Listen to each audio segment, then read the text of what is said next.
Good evening. So I'd like to talk about the basic idea of ritual. Can you hear me? The service we hold at our Jodo Shinshu temple starts with some form of ritual. The ritual are held inside or in front of the altar area that is gloriously decorated with a variety of items, such as Amida Buddha statue and images of our Buddhist teachers, such as Shinran Shonin or Renyo Shonin, as well as beautifully arranged flowers and other altar items. These items are arranged according to a set of rules based upon the teaching. And at the rituals, ministers wearing Buddhist robes do the chanting of sutras or verses together with everyone attending the service. So everything in the ritual, the glorious decoration of the altar, or the chanting voices, and movements of the ministers represents Pure Land, the symbol of Buddha's enlightenment. The chanting is also a form of listening to the teaching and the expression of gratitude toward it. However, in the modern world of science and technology, some people might think that such Buddhist rituals are mere formality and have lost substance already. Of course, many aspects of the rituals might seem to be very formalistic. However, personally, participating in the rituals gives me a lot of opportunity to encounter the essence of the Mahayana teaching and the richness and profoundness of the traditional culture of pre-modern Japan. Through the rituals, I can reflect upon our own attitude toward listening to the Dharma and also toward living as a human being. So one of the aspects I find amazing in the traditional Japanese culture is the body culture, which regards one's body and mind as one.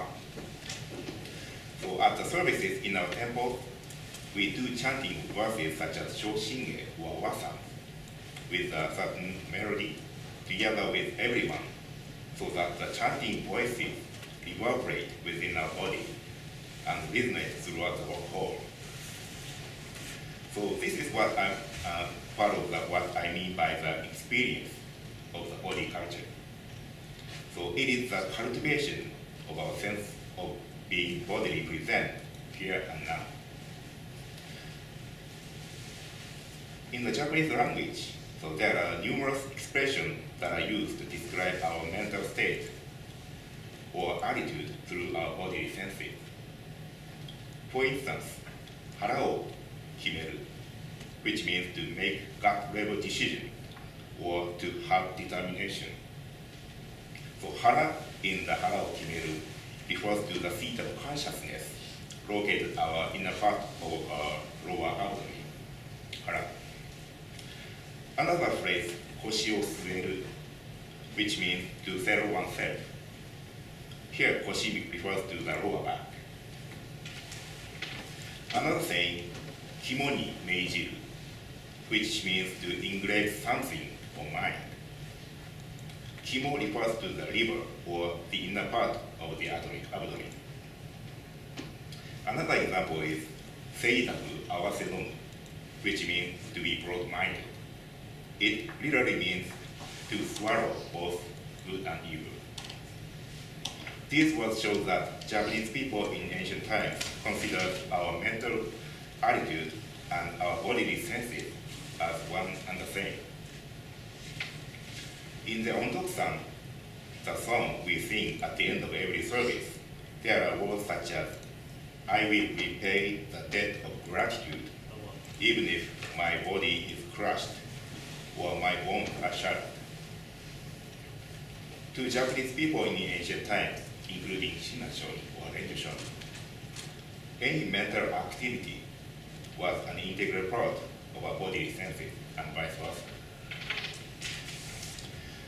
It is believed that the original form of today's Jodo Shinshu temples rituals was created by Renyu, the eighth abbot of Honganji.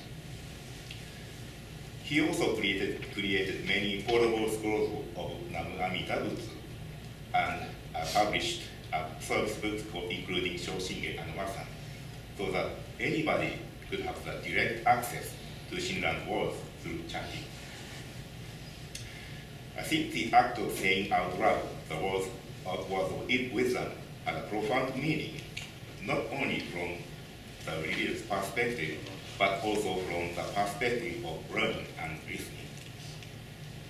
By chanting over and over again in the ritual, we are able to directly receive the teaching instead of merely speculating on the meaning of it.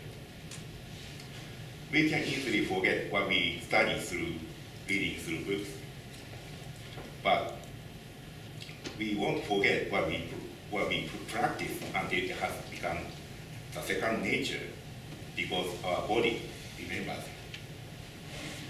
So I'm convinced that such words ingrained in our body can be truly helpful in every aspect of our life.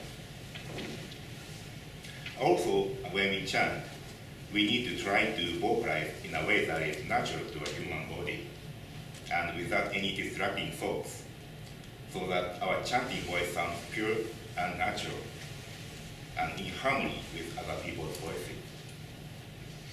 Just as the pure sound produced by the breezes in the Pure Land, just as that's described in the Raja Sutra. So the act of vocalization is deeply connected with our psychological health. So each of us has a different voice with its own individual characteristics. But by engaging in the chanting wholeheartedly, our different voices can create a natural harmony while we express ourselves just as we are. So the rituals reminds me of the beauty of the Pure Land described in the Raja Sutra as follows.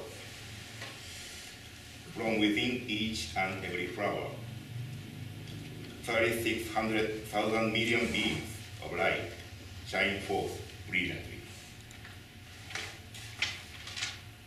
So generally speaking, in today's westernized world, our body and mind are regarded as separate things.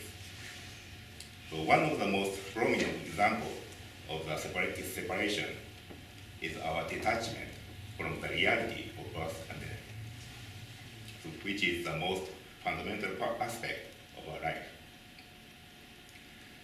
So I believe that through the traditional rituals, which might seem very obsolete and maybe formalistic, but we can regain the integration of body and mind and learn a lot from this experience. Thank you very much for listening.